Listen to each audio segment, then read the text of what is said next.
Phone receive করে hello বললে কি হয় জানলে আপনি অবাক হয়ে যাবেন। বর্তমান আমাদের সোসাইটির ভিতরে ম্যাক্সিমাম পিপল সকলেই আছে, সকলে হ্যালো বলে ফোন রিসিভ করে হ্যালো বলা শুরু করে। শুধু তাই নয়, অনেকে হ্যালো বলে তারপরে সালাম দেয়, হ্যালো আসসালামু আলাইকুম।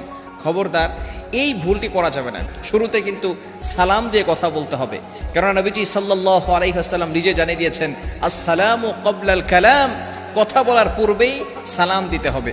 সালামই হচ্ছে একটা ইসলামের মুসলমানদের সর্বপ্রথম কথাই হচ্ছে সালাম। সালামের অর্থ হচ্ছে শান্তি বর্ষিত হোক। আপনি আসসালামু আলাইকুম বলবেন যে আপনার উপর শান্তি বর্ষিত হোক।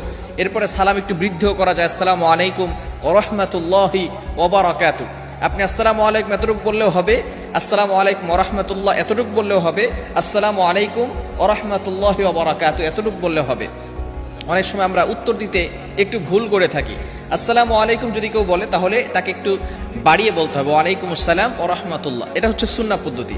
যদি কেউ আসসালামু আলাইকুম ওয়া রাহমাতুল্লাহ বলে তাহলে তাকে তিনটা শব্দ বলতে হবে, ওয়ালাইকুম আসসালাম ওয়া রাহমাতুল্লাহি ওয়া বারাকাতুহু।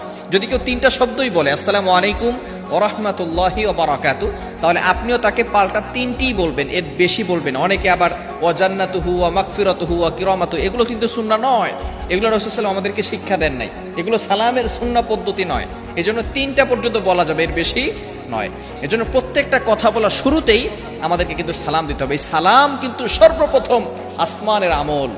আসমানের সর্বপ্রথম আদম আলাইহিস সালাতু ওয়াস সালামকে আল্লাহ পাক রব্বুল আলামিন যখন সৃষ্টি করেছিলেন, সৃষ্টি করার পরেই তিনি আদম আলাইহিস সালামকে একটা অর্ডার করেছিলেন। আল্লাহ পাক রব্বুল আলামিন আদেশ করেছিলেন, আদম যাও তুমি ফেরেশতাদেরকে গিয়ে সালাম দাও। তিনি সালাম দিলেন, আসসালামু আলাইকুম ওয়া রাহমাতুল্লাহ। আল্লাহ পাক রব্বুল আলামিনের আসমানের সর্বপ্রথম আমল হচ্ছে এই সালাম।